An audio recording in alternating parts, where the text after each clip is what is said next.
Welcome to the Seed Creative Podcast, the podcast where we discuss both video production and just life in general.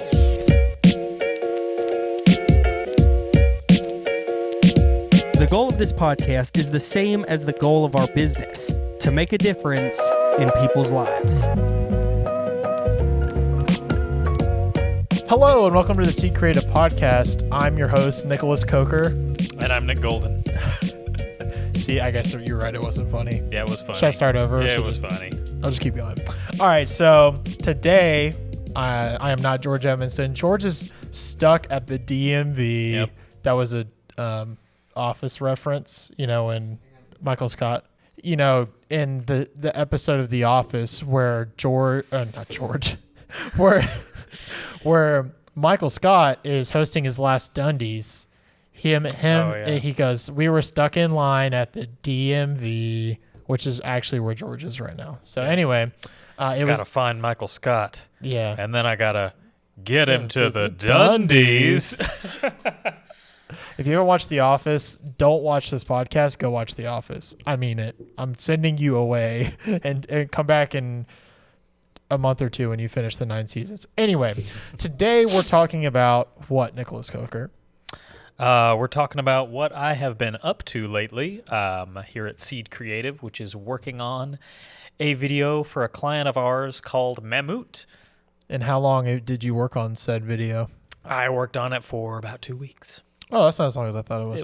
It was no West Alabama Park, but yeah. We may have been talking about it for about a month, but as far as actual hard work, it was really only 2 weeks. So we talked about this on the podcast before, but how you got started at Seed, like for your first contract work that you did before you were a full timer, was another Mammut video that won an award for them, which is pretty sick. Yeah, very exciting. And so this is why they came back. I'm assuming. So this is for yeah. This is for a different award, correct? Yes, it is. Okay, so why don't you explain a little bit about what this video is for, and like what you had to do, et cetera. Give us an overview. Yeah. So this video talks about Mammut executing one of their projects. They are in the heavy lift industry, which I did not know was an industry.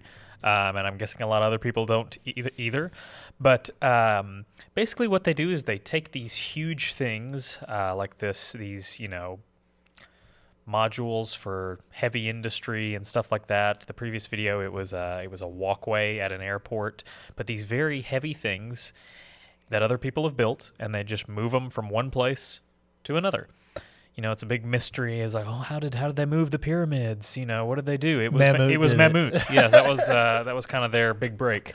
But yeah, Mammut does that kind of stuff. And in this case, they were transporting these furnaces and boilers for the Gulf Coast Ventures facility. Wait, hang on. What is it called? I forgot. His references on video. Give me just a second. Well, it's also interesting. Yeah, Gulf Coast Growth Ventures plastics manufacturing facility in San Patricio County, Texas. And they moved it. That's where they moved it to? That's where they moved it to, yeah. And they moved it from offshore. So these were transported by a boat and then dropped off. They picked them up from this, using a custom dock. They picked them up and carried them to their location. Super cool thing. Sounds simple, but it's really not. I mean, yeah. Think about how complicated it is. I think this is a good way to put it in perspective.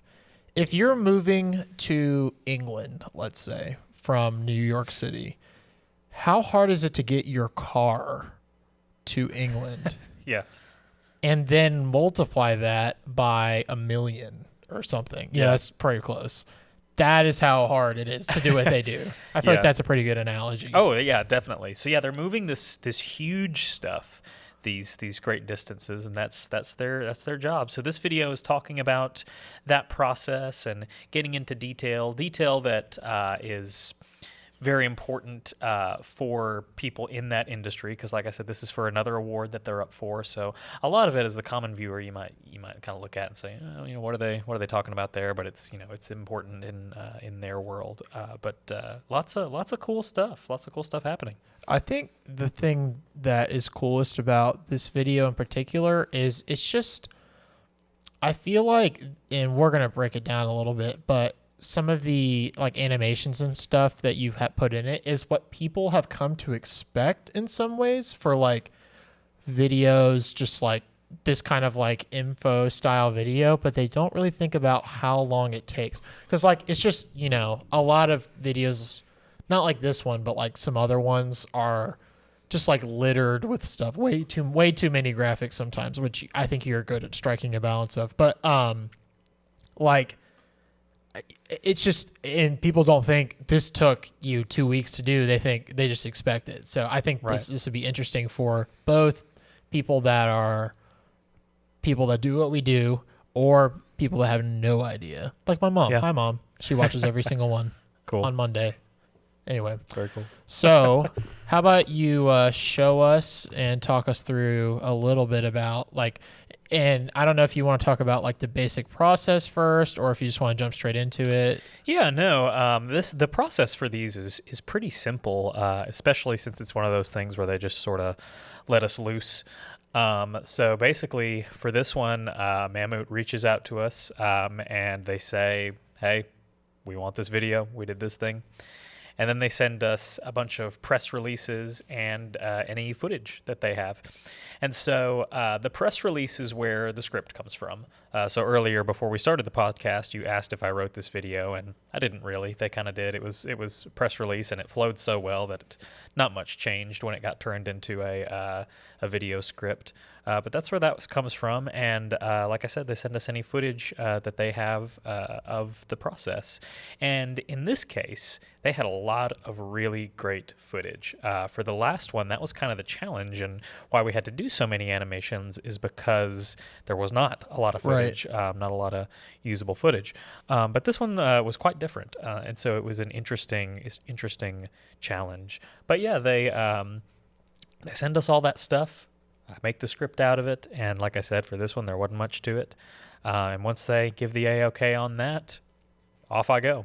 And you seem to really like to work with them for the most part. I mean, they're pretty good client? Yeah. Yes, very much so. They are, like I said, any time where they can just sort of let us loose, where they can just say, "You guys are the ones who make the videos. Here's what we want. Go do it." You know, that is an awesome experience to get to have as a video professional. And I would also, I mean, as a slight tangent, I think that is one of the challenges that we work with specifically that school doesn't prepare you for, and a lot of other things doesn't prepare you for. On a completely other episode, another episode that we're going to do that I haven't talked to you about is that we're going to do when I graduate is whether or not film school is worth it. Oh, great question. Yeah. And I think I'm going to wait till I graduate so that way I have an actual authority on it, even though I'm only like 3 weeks away. But I think that's super interesting, and that's a whole another can of worms. But with that said, I think that, you know, when we don't have time to do everything. We just don't. So we try not to turn work away ever, like George said in one of the episodes. I can't remember.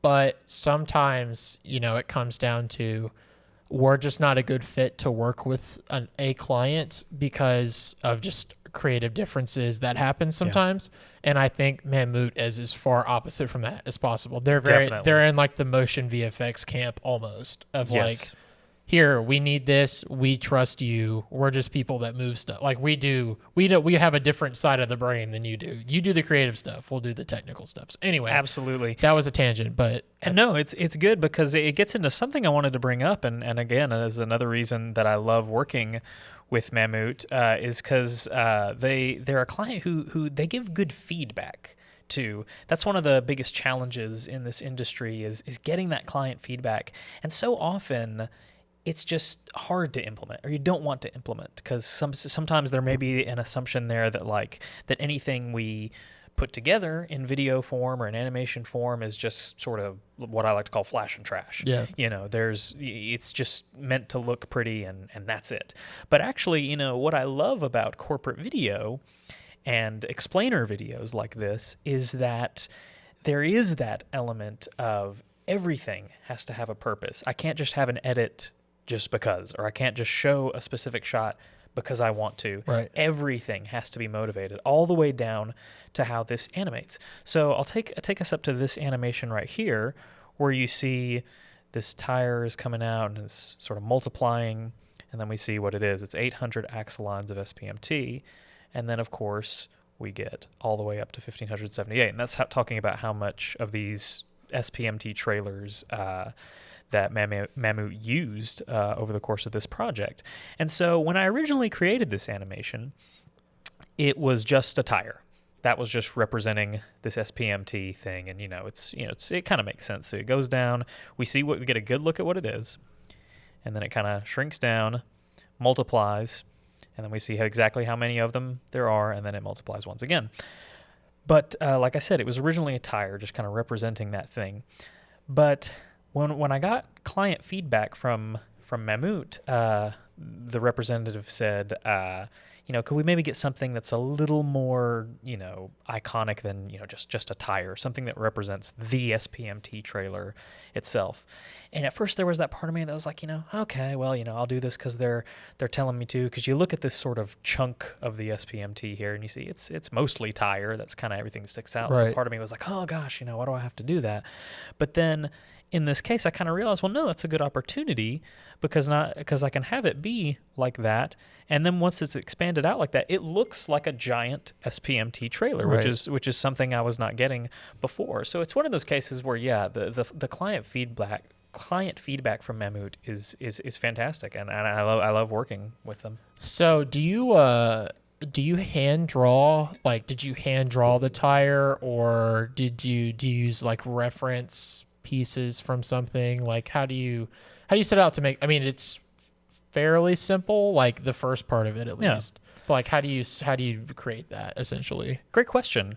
So I definitely go from some reference, and in this case, the video reference is good enough, where I can just look at this shot right here and get an idea of what it looks like. Here's the shot of the actual device, right? The actual apparatus, and it's something I had to create for the previous video as well. It was an illustration that I made for it too, because it's a big part of what they do at Mammut. It's kind of their essential tool.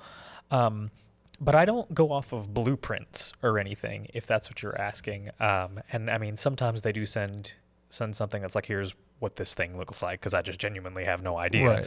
Right. But in this case, I knew what that looks like, created that illustration from it. And as you can see, what we're looking at here is much more detailed, obviously, right, than what I've got. And so that's a part of deciding it as well, is how much can I simplify this to where it still clearly represents the thing it is meant to represent. If I stylize it too much, then you can't figure out what it is. But also, I can't spend hours upon hours making it look photorealistic, because right, then I lose another element of it, which is a lot of information that you can absorb really quickly. That's the benefit of these animated explainer videos. You mentioned they are just kind of expected now, and that's why. It's because the reason they're effective is because they're a really effective way to condense information and make it digestible. So that's a big part of it. So like I said, I use some sort of reference like this, and I just create it in Adobe Illustrator. It's a vector drawing application. So I create it there, and then it imports directly into After Effects, and I can animate it once I'm in there. Yeah, and I think too, something to talk about is the audience for this this video is professionals in their industry, correct? Exactly, yes. Yeah, so if you were gonna send this to me, as it would be a very different tone and explained very more simply than I think this video was, because you didn't want to dumb it down for people that know, what I'm saying? Right, and I think yeah. that's a tough balance to strike. Like you said, you don't have to write it too terribly much, but half of the stuff in this video doesn't mean anything to me. And I think that's, it was that tough to deal with for you because, you aren't the audience for this video. How do you kind of balance that? Great question. Yeah. For the first Mammut video, it was definitely difficult because I was reading SPMT trailers, or just sometimes just SPMT, and I was like, I have no idea what that is, and I have to draw it. What is it? And so there was some of that. And again, because Mahmood is a great client to work with, sometimes it was appropriate for me to just say, hey, what does this thing look like? Because I've got some video footage of it, but I don't know exactly what it is. But that sort of knowing the audience, taking that into account, really affects the design of this type of video. So what I've got pulled up now is a shot of their dedicated offload dock, which, as you can see here, is labeled in the video. There's a title over it that says dedicated offload dock, and the voiceover says it as well. There's no mistaking what this thing is. But that's a big part of this. So in this case, even though this is aimed at industry professionals who know pretty much everything they're looking at, that's how these decisions are made. If I were to, like you said, make this video for you, there would be a lot more of this, or even some like this, where as we move on, we see this right here, the heavy haul road, where it's highlighted, it's got the title. There's no mistaking, there's no question as to what the heavy haul road is. And so, like I said, if it was for you, there would be that kind of stuff all throughout. But in here, I'm able to omit a lot of that. And even creating this sort of thing right here, if there's just the voiceover and it's shown on screen, well, that's not to say, you don't know what you're looking at, so I'm going to tell you in the voiceover. It's just, what I'm talking about in the voiceover, industry professional, and now you can take a look at exactly what Mahmood did. So that's what's going on here. The person watching this video, they know what a heavy haul road is, but here they can take a look at exactly how Mahmood's is designed. They can see how fast the SPMT trailers are traveling down it. And so it's conveying the information it needs to create for its audience. Because you're showing what they did. Yes. They need to see the heavy haul road. They know what a heavy haul road is, but they don't know what it looked like for this video, right. For this instance. Exactly. Yeah. So so it's like a blend of the two, not oversimplifying it, but this is just what has to be shown. So exactly. Yeah. So what was the most challenging part of this video? That is a great question. That in and of itself is its own challenge, just kind of trying to decide, what do I need to show? Where do I need to limit myself? Where do I need to let myself kind of run with it? Or where can I just sort of hold back? Making those decisions are pretty tough. Now for this one, like I said, I was in a place where the starting point was pretty easy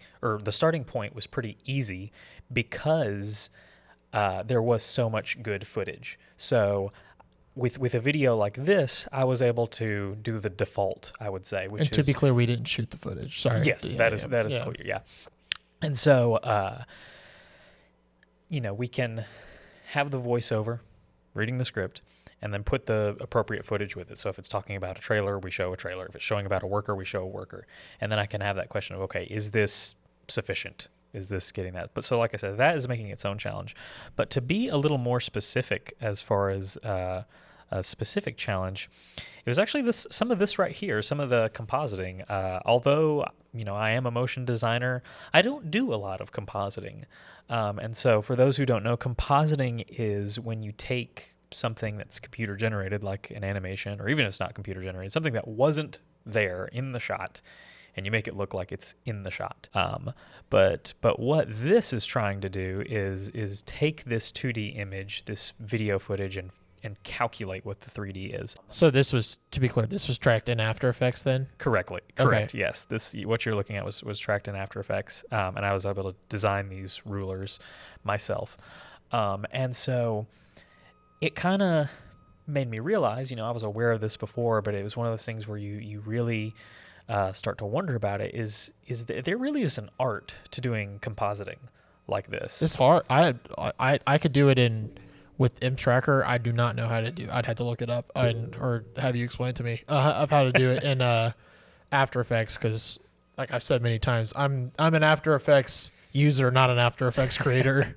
Also, Yeah. if you can hear it, excuse the construction noise in the background, which is Yes. ironic. Where there's a event space being built next door, which is pretty cool that we might be using some. And anyway, so I don't think I could do this. I couldn't do it all. I could not do it right now. I'd have to look it up. So basically what After Effects will do is it'll track this image. There it is. It'll track this image, and it'll give you all these little crosshairs over it of all its tracking points. And from one of those, you can say, generate a solid at this point, generate a title at this point, whatever you want. Or the other thing it can do is take that data and create a 3D camera. So then you have all your 3D layers like this stuff right here, and you can just move it around in 3D space to get to where you want to go. So it works really well. It's a lot more intuitive than you'd think. After Effects is often daunting and how it's designed. I'll be the first to tell you that. But that's actually one of the features where you can just sort of figure it out. But it was my first time sort of diving into that. And like I said, there's an art to it because you get it there. And, so let's say I get these into position and you sort of see, okay, there they are.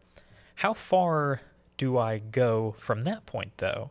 Do I start to try to replicate the light? Do I start to try to make things look like they're being obstructed? Do I just, what do I do? And so making those decisions, like I said, there's an art to it. With this, I really didn't do much. I didn't add any shadows for these things. I was going to say, it would have been difficult, too, because this would have looked, the 140, I'll circle it on the screen. Yeah. The 140 feet would have looked distinctly different than the other two because of the way the lighting is. Exactly. Yeah. And so that's an art form. And, for these simple titles like this that are just giving us basic information, like in this case, the dimensions of this thing, it wasn't really necessary. I think, the more readable they are, that's all that matters. They just need to be clean and understandable. Now, here is a difference. Let me find it. It is right here with this big old airplane. So I actually did not do this airplane. George did that. I believe Gavin provided the model, and then George did the compositing, and he actually did it in Apple Motion. Gavin says no. Gavin says no? Well, they don't need to know that. He found the model online. It's okay. We didn't create an airplane for this, unfortunately. Yeah. But anyway, so this was done in Apple Motion, which is sort of Apple's version of After Effects. I don't even know what you call that type of software. Compositing software? Apple Motion. Yeah, calling it Apple's version of After Effects is definitely not like that's the best way to explain it, easiest way to explain it. But if you were trying to sell somebody on it and you told them to buy it and thinking it was like After Effects, it's not like it at all. It's very much like just all it does is compositing. Like it's not as intuitive. It's not you wouldn't do VFX in it. I wouldn't think. Probably not. Yeah. And it's definitely it's definitely for the work. I feel like it's designed for someone who doesn't really want to do motion design, just so they can get it done. So I have a harder time in there because I want to do motion design. I'm just like, stop doing everything for me. And it's easier for someone like me who doesn't want to. Exactly, yeah. So it's its own thing. It's its own thing. Yeah, but George very nicely did this plane right there. But as you can see, it's a little different. This plane needs to look like it is on the road. And so we already have this distortion of reality when the plane fades in. So it's not there, and then all of a sudden it is. So that's, like I said, a distortion of reality. You wouldn't see that in real life, at least I hope you wouldn't. But if you do, call a doctor. Yeah, exactly. But nonetheless, even after that happens, you can see the lights. There's light hitting it from somewhere, and there's a shadow on the ground that's designed to match these shadows we see in the actual image itself. And so in this case, in this instance of compositing, you need a lot of that true to life thing. But right behind it, we have these two major roadway crossings. This title, it's also tracked in 3D space, but it's just floating there. It's not reacting to the light at all. And so, like I said, those kind of decisions, like I said, I figured out it was really an art form. And so kind of knowing when to make those calls was a big challenge. And it was definitely a learning experience. Yeah, I mean, I think this video is just so, like, it has so many different, like, scenes built into it. Like, it's just trying to say a lot for, how long is it, 5 minutes? It's 6 minutes. 6 minutes, okay. Like, it's not just a like compared to some other videos, like the video that we just made recently for Kinematic. That was all about like tech specs. Yes. But like this also has some of that, but it's also about a location, but it's also about, it's like a lot of different things. Yeah. And that one, that was an ad. And so it's all about making it look cool. You know, oh man, that's a cool product. I don't have to sell. I'm not selling Mammut here. I kind of am in that I'm making them look good. But at the same time, it's not like, these sexy shots of the SPMT. You're going to want this, nothing like that. That would be interesting. We'd have to have a really big cyc wall for that. Yeah. We'd have like a 300-foot by 200-foot cyc wall or something. That'd be a big one. I don't even think that might not even exist. Probably not. Yeah. Probably anyway, not. So let's see. There's another point. Oh yeah, you said something. We were talking about the windmills beforehand. You said something about like choosing whether or not to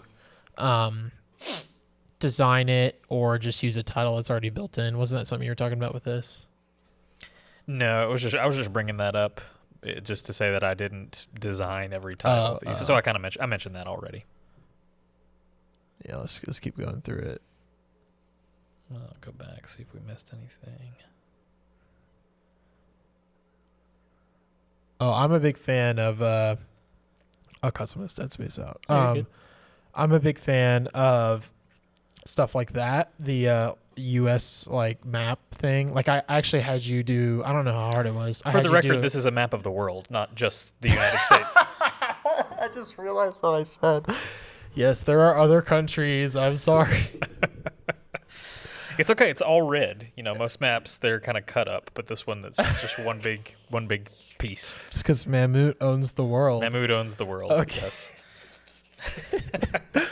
Well, anyway, the map of the world. I really am like a sucker for this kind of graphic. Mm-hmm. I don't know why. I just love them. I had you do one. I asked you, and you nicely did me a favor of made one for my documentary that I made with like the map of Macy's. I don't know. Is this even hard for you, or is this easy?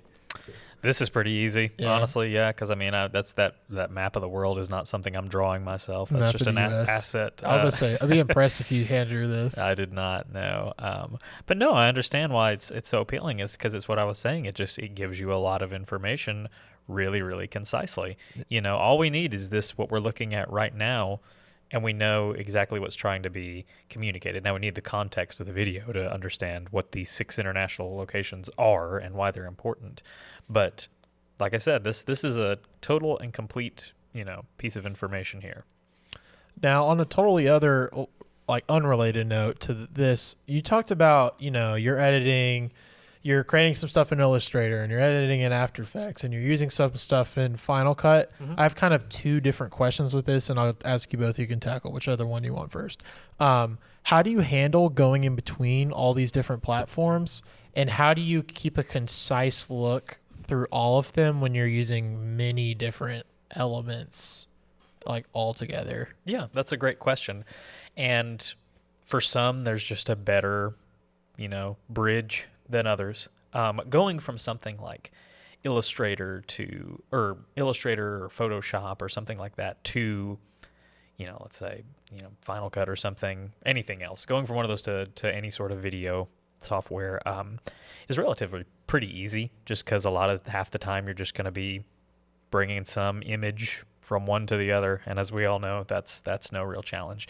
But it's a different story when maybe you want to design something in Illustrator to then be animated in After Effects, because there's 2 things you have to consider. The vector element of it, because they're drawn with vectors in Illustrator, and the sort of rig ability. I don't know if that's the term, but the ability, how easy it is to rig that illustration once you're in After Effects. And so basically what that means is just getting it set up so that it can be animated. So with that, like that wheel, for example, there's nothing moving, but if I wanted the wheel turning and, the little knee bending or whatever and other things moving around, I obviously would need more than just that flat image created from Illustrator.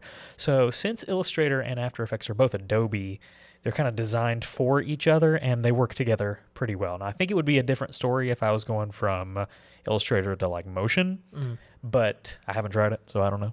But like I said, that can be a pretty smooth transition. And then as far as going from After Effects to Final Cut, it's honestly not that different from going from After Effects to Premiere.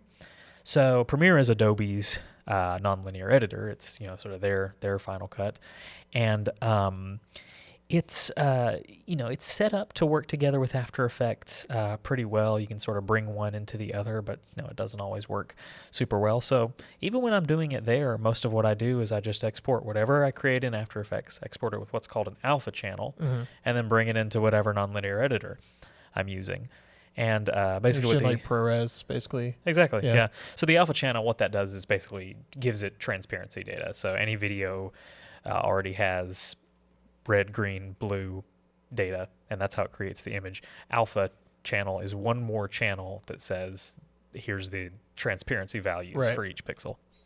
I just didn't know if there was any sort of complicated exporting situation, because I know like sometimes you can export straight to Premiere, or Premiere to Audition or whatever. That's one thing I feel like is missing, that I wish there was like a export to Final Cut situation, what I'm saying, like directly. And we were talking about it too, and leave in the comments if you have any advice for us, because we haven't quite figured it out yet. But exporting a timeline, I forget which way we can't do, but from Premiere to Final Cut, and Final Cut either to one. Premiere. Either one. Now I know for going from, I think, Premiere to Final Cut, maybe there's one of them where there's just like a $50 plugin that'll do the job for you. I think it's on Adobe's website, like they have a link to it, something like that. But yeah, you and I were talking about wanting to do the edit in Final Cut and then take that to Premiere for the color. Yeah, that's definitely something, and that's something that we'll be doing come like August-ish, like for a final color for a project. Oh, we can say what it is for the documentary we're working on about sloths for JSU, or in collaboration with JSU. And I would like to know. So if a lot of like videographer type people watch this, so if you know, please tell us. Help us out. Yeah, because we can't find an exact answer online. Yeah. So anyway, so then the second part of my question is, how do you keep a consistent look when you're using motion VFX and stuff that you've created on your own? Is it just all about like the font, and like is that pretty simple? much a lot of it in a video such as this, where 90% of it is just text. Yeah, that's the case. That's where the client is very helpful in sending you what's called a style guide. And so this is something that almost any company with more than 10 employees will have. And that's basically just their brand guidelines. Right. So whoever's in charge of marketing will come up with these things and put together this guide to send to whoever needs it, like someone like us, making a video for them. So what that style guide has is exactly what colors they use, the exact values for you to plug in wherever you need that color. It has their fonts. It has what font the logo has, if it's a different font from whatever else they use, all that kind of stuff. And it'll even tell you, if they have different fonts, for example. So like the University of Alabama has two different fonts, Trade Gothic and a serif one that I'm blanking, Minion Pro. Minion Pro. That's it. Yeah. They have those too. And so the style guide will not only say that, hey, these are the fonts, but it'll also say, here's how to use them. Use this one in this situation. Use this other one for this other situation. And so, like I said, they'll provide that, and that really drives those decisions. So you start there. You sort of make it look consistent there, and then it's also on you. So as far as these animations go, I was in complete control of the animation style of these, and so doing similar things in one place versus the other helps to keep that unity throughout the video as well. I have two more questions, or one more question, basically. Okay. So do you have any advice for somebody who is, slightly less experienced than maybe I am? Because I at least know some basics of After Effects, that have never opened After Effects before. How do they get started? How do they, just dive headfirst in? Do you have any advice on that? Well, one of the good things about animation and motion design that separates it from just pure video editing is you don't need anything pre-existing to do it. So, you can, for video editing, if you want to be a video editor, you run into that challenge of, well, I need footage to edit. And so that kind of puts you in a pickle. But that's not the case for motion design and animation. You can just dive right in, start making assets, whether you're making them in Illustrator or directly in After Effects or whatever you're using, just whip them up and get to work on it. I'd recommend, just watching some online tutorials. There's plenty of great stuff, and that's actually my recommendation for the day when you're ready for it. But yeah, dive right into that stuff and just see what you can make. I would also recommend looking at stuff that you know you like. And I would say this is true for anything you want to do, any sort of artistic endeavor where, if you say, hey, I want to draw, I want to learn how to draw, or I want to, even if I want to make videos, I want to make films. Look at the stuff that you know you like and just try to do it yourself. That's great advice. That's great advice. Because the first thing that I tried to do when I first opened After Effects is I wanted to make a HUD like Iron Man. And it's a big task. Yeah, and it's okay. It's not awful. I made a really cool one like that floats on the desk. I did pretty good with that. Like for like a week one editor, like I did pretty good. Yeah. But yeah, that's how I do something that you will enjoy doing. Don't try to do something that's like, oh, I'm just going to agree to this client work that I don't know how to do and just figure it out, because that will not be a good way that will not, unlikely to be successful right away. Yeah. Yes, I agree. At the same time, however, though, I will say always try to challenge yourself with your work. So I remember, when I got hired for my very first explainer video motion graphics project, there was just that little piece of me that was like, oh man, I'm in way over my head here. This is way too much for me. But I stepped up to that challenge and I learned from it. And I ended up making something that I'm proud of and that they liked. And so I think, yes, like you said, it's wise to not just completely jump off the cliff, but at the same time, never forget to challenge yourself. And even on this video, I made sure I learned something. If I'm making this stuff, I've got to try new things and make myself better. Otherwise, I'm just being stagnant. And, Seed Creative is not going to grow or get any better. But if I'm constantly pushing myself to try new things, Seed Creative is going to continue to get better. Yeah, I think that's the best way to put it, and a great way to end. Do you have anything else you want to say based off this project or just in general about what we've been talking about? It's one of those things, man, where, a lot of people putting this thing together might not be their cup of tea, but I just love sharing about how much I enjoy it. I love just figuring out, how to convey information effectively. It's just something I really love, and I just want to share that, if that's your thing, go for it. There's a great, there's a market for it. I love when you finish a big project like this, because you get all excited to do a podcast, and I'm like, yes. Because like we did that with the South Park too, and I thought that was a great thing to talk about too. So I appreciate your insight. And absolutely. Finally, you teased it already, but what is your recommendation for us? My recommendation is a specific YouTuber that I recommend for anyone wanting to get into motion design or to just push what they can do. So some of the stylistic things you see in this video, you can see there's sort of this flickery texture going throughout everything. You also notice it's animated on 2s, which means it's animated at 12 frames per second. Gives it a sort of a look anyway. But those sort of techniques and how to pull that off in After Effects, I learned from a YouTuber. His name is Ben Marriott. That's BenMarriott. And he is a fantastic animator and motion designer. One of those people who just has insane knowledge of After Effects. And he can just teach you all these great little techniques to really make your videos pop like that. Because I think, the interesting challenge of motion design is keeping it from being just that basic, clean, digital look. Give it more of a human touch. And all of those techniques I learned from him. Fantastic guy. Makes it, really understandable. Doesn't seem daunting once you're done with it. A lot of the ways I've improved in After Effects are because of him. So does he do motion design like as his full-time job and does YouTube on the side, or is like he just strictly make tutorials and that's what he does? I believe he does motion design and YouTube's, a passive income for him doing these tutorials. Just kind of like for fun kind of thing. Yeah. And I know he also does have a paid course. I think it's called like Master Motion Design course. Cool. I'd very much recommend that as well. Did you do that course? I did not. I would like to someday.